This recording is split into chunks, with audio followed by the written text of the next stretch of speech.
So this is a really gut-wrenching, almost like black-pilling story. Not even black-pilling, but it's gut-wrenching. So imagine this. I'm going to Muay Thai class, right? And I love combat sports. You already know this about me. I love combat sports. I love wrestling. I love boxing. I love all of that stuff. And I'm going to my Muay Thai class because I'm doing MMA. And I walk in, and all of a sudden, this pretty little girl, well, the girl was my age, but this pretty girl comes up to me and asks me, hey, can you help me? She sees me hitting the pads and everything. She sees me throwing the knees, the elbows and everything and all that stuff. And she just comes up to me and asks me for help. So I'm like, yeah, okay, I'll help you out, right? And it's nice seeing that she looks up to me as the person who knows what they're doing in the class, right? There's like 30 people. She specifically looked around and said, okay, I want that guy.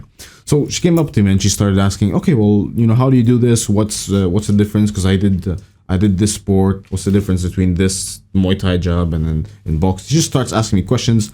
I show her how to hit the pads. I show her everything. And we're just clicking, right? And we're talking and she's showing me her own moves, etc., etc., etc. And I get to know this woman. And she's Spanish. And she speaks it fluently. And she's blonde and she has blue eyes. And you know me, bro. You know me with blondes and blue eyes, right? With the Aryan woman. You know me. So it's my preference, whatever, you get it. So we're clicking and we're bonding, and it's actually a really nice connection. Like she's a very nice lady. No, none of this like bullshit liberal. She's very feminine. She's a very nice lady. She's very sweet, very kind, and she gives a lot of compliments, etc. And I'm clicking, and all of a sudden the class ends, right? And I'm like, okay, let's plot, Ali. So we're finishing up and we're putting our shoes on. And then I noticed that she's wearing the exact same shoes that I was wearing, right? Like she goes to put her shoes on, and I usually wear black Air Forces, the classic Ali shoe. And I know it's like fucking thug, but it's just a classic shoe. I like it. It's been through a lot. There's this one pair of shoes that I have been through a lot. So put the shoes on, and then I notice I look at her shoes and I'm like, oh, I say something along the lines of, oh yeah, we're like twinning or we have the same shoes, whatever, right? And then we're talking, we're laughing with each other, etc. Very nice connection, very nice bond. And then, as we're about to leave, she hits me, right? Not physically, but she hits me with this sentence. Okay, it was lovely meeting you, Ali. Now, my boyfriend is over there, so goodbye. And I'll just sit there and it's like, okay, cool. That's too bad. But guess what? I felt so social that day, and I spoke to everyone. And on top of that, if this was an interaction with another woman who was actually like, single, bro, done. Fries in the bag. One of the nicest, like most social days in the last couple of months. I spoke to probably 50 people that day. And it was amazing. It was actually such a fulfilling day. When you get into one of these like crazy social flows with everyone and you feel really good. That was the exact day I had one. But then comes 1 week later. It's a rainy day and the day is dark and cloudy and those days where you're just too unbothered to go to the gym but proud of you because you go anyway. It was one of those days, and of course the gym was like half empty, rainy day, stormy. I drive there and the streets are slippery and it's garbage and it's Canada, so you know how filthy the roads and the skies they can be during this time. So I go anyway, and I went to a wrestling class. And I felt like a zombie. I spoke to nobody. Literally. I was one of those, like, it reminded me of when I was younger and like that little loser who would stay at the corner of the class and just cower away and not speak to anyone. That's exactly what I did. I did nothing. I literally did nothing. I spoke to nobody, and I was barely doing the exercises with no vigor. There was like, my test was almost reduced into 100 nanograms, right? It was terrible. And that's normal. This is actually normal, bro. There will be some days where you just don't feel, that concept of the social battery, it's actually pretty real. There will be some days where you don't want to speak to anyone. You just feel low and you're just too unbothered. Especially with people you haven't already established a really strong bond with, right? Like in the wrestling class, maybe there's 1, 2, 3 guys that, I consider cool, they're my friends and everything, but everyone else is just like, oh yeah, they're a mate, whatever, we wrestle together.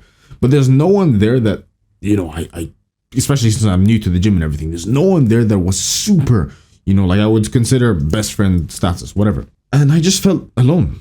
And it's normal. And the funny thing is, when you find yourself in this socially dead situation, this brain dead situation where you just feel like stuck and you don't want to speak to anyone and you feel uncomfortable, the more you worry about it, the worse it gets. Because then you start overthinking and overthinking and overthinking, and you do those like stupid, those socially awkward things you do where it's like, okay, I make eye contact for a second and you immediately look away. I used to always do this when I was younger with women. I'd look at them, right? Imagine I'm looking at you and then you look at me now. And just like immediately look away. And you start performing, you start doing these things when you start overthinking. Think of the art of being social like building a bridge to a person. When you first meet someone, this is you and this is that person. There's no bridge, right? It doesn't exist. You have to build that bridge.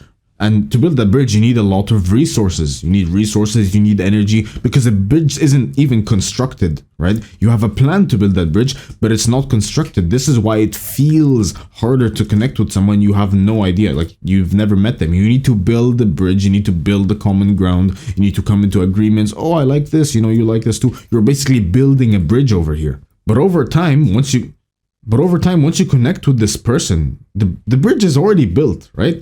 And the bridge gets bigger, better, more reinforced, better materials. And guess what? The bridge that you have the strongest of is people like your best friend, right? Think of your best friend, right? When you first met, there was nothing, no bridge. And you started building and building and building and building and building. And it was quite easy to build that bridge. And I'll tell you why. But it was easy to build the bridge, and now that bridge is like some metal behemoth that's impenetrable. Nothing really will break this bridge. That's why it feels so easy to like just connect and be social with this person. But out there in the world, there are so many people that you have no bridges with. I'll tell you something. Being social isn't, going out with your friends that you've known for 10 years and chilling with them. That's something so easy. Everyone can do that.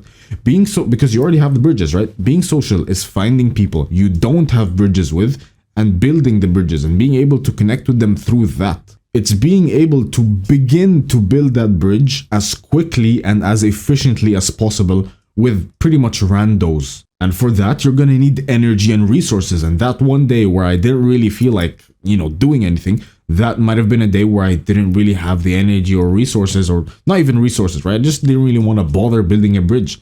Which is normal and it's fine. You are human. You're not gonna, be the most social guy with everyone you ever meet. Of course, some guys it will be easier to build bridges with, right? Again, think of your best friend. When you first met this guy, you realized you wouldn't need many resources to build that bridge. But let's say there's you, and then let's say there's like some blue-haired feminist chick. You might not really like her political beliefs or like the way she lives on 17 different pills and antidepressants and all of this, liberal propaganda, right? You might not like the way she lives, but let's say you really needed to build a bridge and be social with her. It would take you a lot of energy and resources and some agreements here and there, but you have to circumvent and diplomatically explain your disagreements. That's why diplomacy is very important. Some people just like to be super blunt, understand that, but sometimes diplomacy is super important. So it'll take like a lot to build this bridge between you and Emily, right? Or Amy, the blue-haired chick. But there's some people, like your boys, like your best friend, it took nothing to build that bridge. And people at Blackthorn as well, right? When you come and join us at Blackthorn, you'll notice that you'll be able to connect with them instantly. One call and people connected so easily in there. So it depends on the person, right? At Blackthorn, everyone's similar to you. And then you find like some blue-haired feminist chick who believes the news is right. Well, it's going to be harder to build that bridge. But in general, I explained to you the art of social skills. How do you build those bridges? I can give you a stupid cool answer that all of these other creators will give you. Oh, make sure to look at their left eye once, and then their right eye once, their nose once, their mouth once, and then they'll feel some psychological thing in their body that makes them addicted to you. This is all bullshit. Okay? There are some psychological techniques that they are very advanced, and if you're watching this, you don't really need to worry about them, but I'll give you the truth. Right? I could give you this bullshit or I could give you the truth, and I'm going to give you the truth. To even begin to build those bridges, you need to be confident in the first place that you can build the bridges at all. Because if you have zero self-confidence, how are you going to be confident that you can build a strong bridge? This applies to reality and like building a real functional, a structure, a bridge, and this applies to this analogy over here. If the engineer is not confident in building a bridge, well, number one, he will never even be an engineer in the first place. Number two, he'll be broke. He can't build any projects. And number three, he needs to work on himself a lot. Same thing here. What you're building here are bridges. So you need to be confident in yourself that you even can build the bridge. How? through becoming a man worthy of confidence. This stuff, this liberal bullshit, bro, I keep flaming these liberals because of the recent election, man. This liberal belief that anyone can be confident in whatever is not true. If you are a person who is unconfident, you don't deserve to be confident. You need to work towards it. If you're a man and you're not confident in yourself, you're not confident in any of your abilities, well, there's a huge problem. How do you fix it? It begins by increasing your levels of testosterone. And it's not directly that doing this will give you the better social skills. It's that doing this will send you down a rabbit hole. You want to increase your testosterone, you start training in the gym, you start eating better, and all of a sudden you start training and eating better, you start looking better, which gives you the halo effect. People start complimenting you. It sends you down a rabbit hole, and all of a sudden you don't give such of a fuck anymore. You don't give off this like loser vibes of, oh, I hope she likes me, bro. When the girl left, that girl who I was talking about with the black Air Forces, like, oh, you know, that's unfortunate. But yeah, you have a great day. I didn't tell her that. I just said, oh, that's fine, cool. Have a great day. Lovely meeting you in a very diplomatic, respectful way, right? No more loser vibes. No, can I join? Imagine if I said that, bro. Can I join you guys for lunch after? Her and her boyfriend, and there's just like me, right? There's just me third wheeling, wishing it was. Imagine that. And again, how can you expect someone to trust the bridge that you built, which is your friendship, if you can't even trust yourself? So the best tip I can give you is if you disconnected yourself, right? You almost astrally projected yourself out of your body and you looked at yourself from a third person perspective. Would you be your own friend? Taking a look at your values, your beliefs, how you look like. Do you have muscle? Does that mean you're disciplined? Are you ungroomed? Does that mean you're broke? You're not really trying to build a business or even working while you're trying to build a business? Are you not interesting? Do you not read? Do you not have any like bookshelves? Are you an interesting person worthy of befriending? Be honest with yourself. Don't be biased. If you look at yourself from the outside, are you interesting? Are you someone who maybe you'd want to have in your circle, someone who's strong, who can defend you physically, who can defend you metaphorically, who can defend you figuratively, literally, all of these, right? Who can defend you in a debate, who can speak well, who looks good, who's attractive, because that stuff matters. Are you that person? You know the answer. Otherwise, you wouldn't be in this video. If you want me personally to help you with that, join Blackthorn, my home, my hub of people just like you, brother. Rising and climbing the ranks of life. Wish not for a lighter load, but for a stronger back.